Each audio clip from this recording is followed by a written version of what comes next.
Meantime, former President Trump facing a 5 p.m. deadline to respond to prosecutors' request for a protective order limiting Trump from publicly discussing evidence in the January 6th criminal case. Judge Tanya Chutkan already rejecting Trump's request to extend that deadline.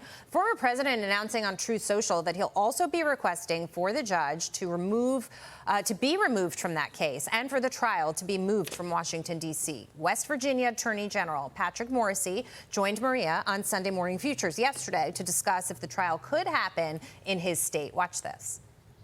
Is there any precedent that you can tell us about where a case was moved because of worries that it wasn't going to be fair? I would say that one of the fundamentals of due process in our criminal justice system is to be able to have a fair trial in a fair tribunal. And does anyone watching, does anyone in America believe that President Trump is going to get a fair shake out of Washington, D.C.? This should be moved to West Virginia. We have a number of federal district courthouses that could properly house this. I think that he could get a fair hearing, and I think that there's no reason why the prosecutor shouldn't support this move. Joining me now is Montana Congressman Matt Rosendale. He's a member of the Veterans Affairs and Natural Resources Committees. Congressman, good morning to you, and thank you for being here.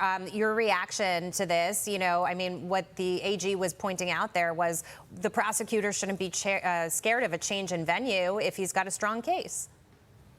That is exactly right, Jackie, and I agree with Mr. Morrisey completely. The people across this country are guaranteed a fair venue, a fair trial of their peers. And how in the world do you think that President Trump is ever going to get a fair trial in Washington, D.C.? The basic content of these charges are that he was participated in or caused the problems on January 6th. Let's keep in mind that President Trump is the only person who tried to provide additional security on January 6th of 2021. He offered Mayor Bowser the National Guard troops. He offered Speaker Pelosi the National Guard troops so that they would have additional people there to help with crowd control. And that at the crux of this, that is what it is all about, crowd control. Speaker Pelosi and Mayor Bowser refused this additional security, and no one has ever asked them a single question about when they learned that they were going to need additional security. Who made those recommendations to them?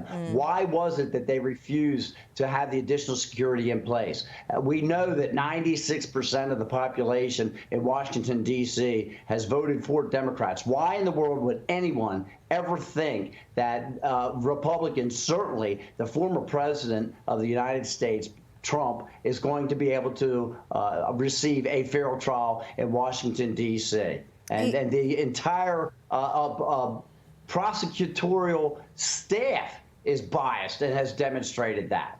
Yeah, no, and we've been saying all morning long that this is going to be a huge issue going into 2024. It almost creates a new, checkbox. I'm worried about the economy. I'm worried or thinking about abortion. I'm thinking about the border. I'm also thinking about the weaponization of the federal government now as well. But they are, Jack. Look, Jackie, that's why we created the select committee on the weaponization of government, the 118th Congress, because the people across the nation have been crying out for equal justice. Equal justice under the law cannot just be a slogan that we throw around here in the United States. It has to be a reality. And any person on the street, I've been back in Montana for a week now, meeting with people across the state, and they do not see equal justice under the law, and they're not going to stand for it. And that's why we're doing everything in our control to stop this. I joined on with a piece of legislation with Representative Gates from Florida to defund Jack Smith's section of the Department of Justice and keep him from pursuing this hoax. Yeah, and that's specifically what I wanted to talk to you a little bit about, this bill to defund Special Counsel Jack Smith.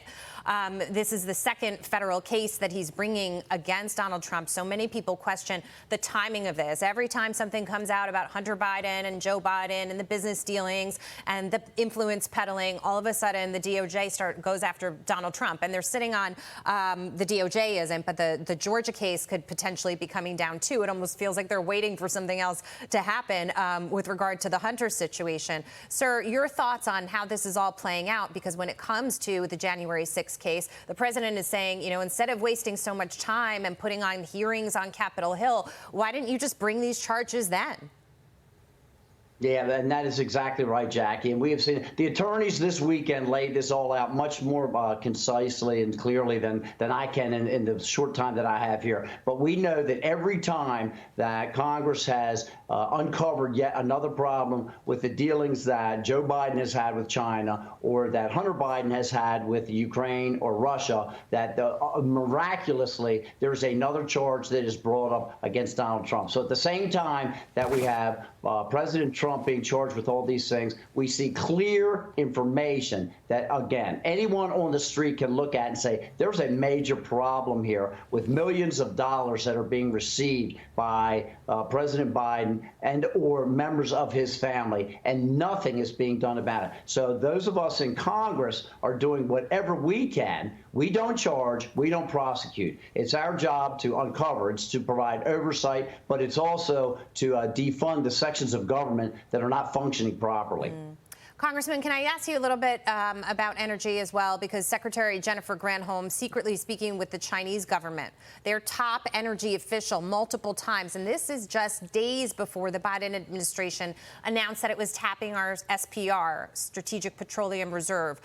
Congressman, we're in a situation where if we have a national disaster, if we have a bad hurricane season or, you know, any kind of problem like that, we don't have enough reserves. The reserves really weren't meant to artificially control gas prices as the president used them for.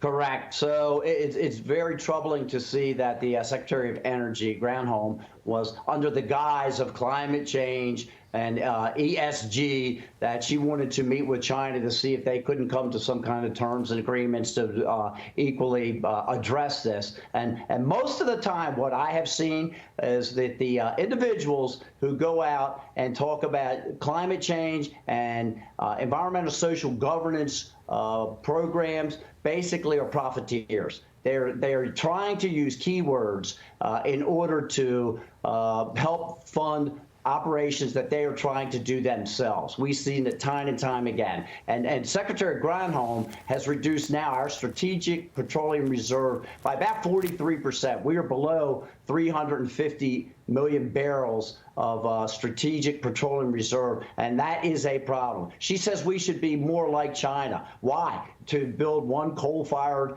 electric plant per day, to start consuming more United States energy? Yeah, that would be a grand idea. We should be using more of our energy. This administration has reduced our output by just about 2 million barrels a day. We're seeing the cost of energy increase again dramatically. Yeah. As your previous guests have said, that impacts the cost of everything across the country, and it is very problematic.